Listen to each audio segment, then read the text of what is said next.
आजकल इंटरनेट पे ना एक गजब का ट्रेंड चल रहा है। वही पुराने भजन, सुंदरकांड और हनुमान चालीसा, लेकिन अंदाज एकदम नया।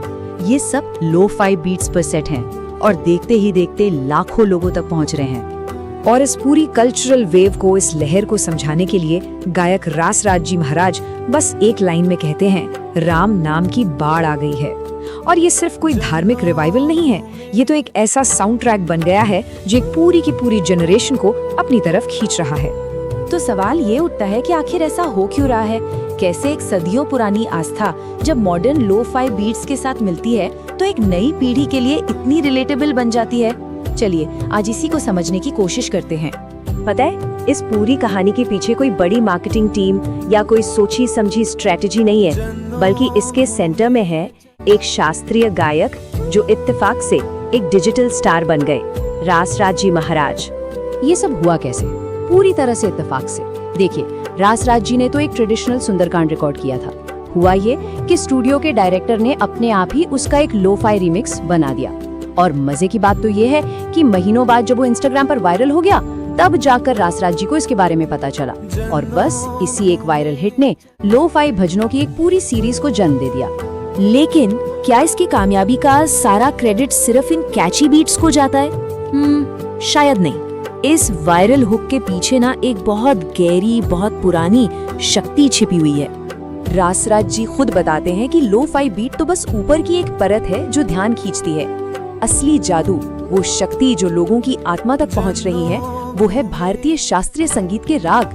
तो ये राग होता क्या है? इसे ऐसे समझिए कि ये भारतीय क्लासिकल म्यूजिक की आत्मा है, उसका एक मेलोडिक फ्रेमवर्क है। रासराज जी बताते हैं कि इन वायरल ट्रैक्स में जिस राग यमन का इस्तेमाल हुआ है, वो असल में धुनों का राजा है। ये एक ऐसा माहौल, एक ऐसा नशा पैदा करता है जिससे बाहर निकलना लगभग नामुमकिन सा हो जाता है। तो ठीक है, म्यूजिक की बात तो हो गई, पर अब आते हैं इस पूरे विश्लेषण के सबसे गहरे और सबसे दिलचस्प हिस्से पे, जो भक्ति की एक बहुत ही सरल लेकिन गहरी तकनीक बताता है। ये एक सवाल है जो शायद हम सबके मन में कभी न कभी आता है। हम प्रार्थना करते हैं, लेकिन क्या हमारी आवाज सच में ईश्वर तक पहुंच रही है? रासराज जी इसका एक बहुत ही सीधा और असरदार रास्ता बताते हैं।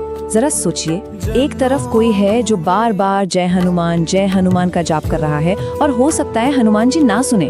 वहीं दूसरी तरफ कोई सिर्फ एक बार जय सिया राम कहता है और उनका ध्यान फौरन उसकी तरफ चला जाता है। पर ऐसा क्यों? इसके पीछे लॉजिक क्या है? और इसकी वजह बहुत ही खूबसूरत और सीधी है। हनुमान जी को अपनी तारीफ सुनना उतना पसंद नहीं जितना अपने प्रभु श्री राम की तारीफ सुनना पसंद है। तो जब कोई राम का नाम लेता है तो वो आवाज सीधे हनुमान जी के दिल तक पहुंच जाती है। तो मतलब ये सिर्फ एक प्रार्थना का तरीका नहीं है, ये भक्ति असल में एक तरह की अंदरूनी सुपर पावर को अनलॉक करती है।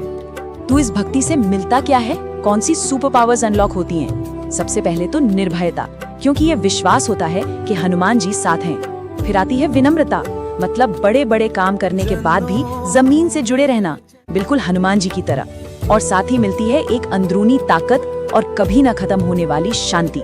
अब आते हैं बजरंग बाण पर, जिसके बारे में कई गलतफहमियां हैं। रासराज जी इस बात को बिल्कुल साफ करते हैं कि इसका मकसद किसी बाहरी दुश्मन को हराना नहीं है।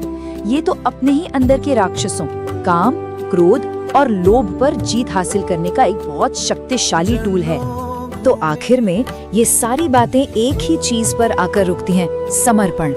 आज की इस दुनिया में जहाँ हर तरफ शोर है, हर कोई हमारा ध्यान खींचना चाहता है, शायद सबसे बड़ा हैक यही है कि हम अपनी बुद्धि की बागडोर ईश्वर को सौंप दें और बस एक माध्यम बन जाएं। क्या पता असली शक्ति इसी में हो।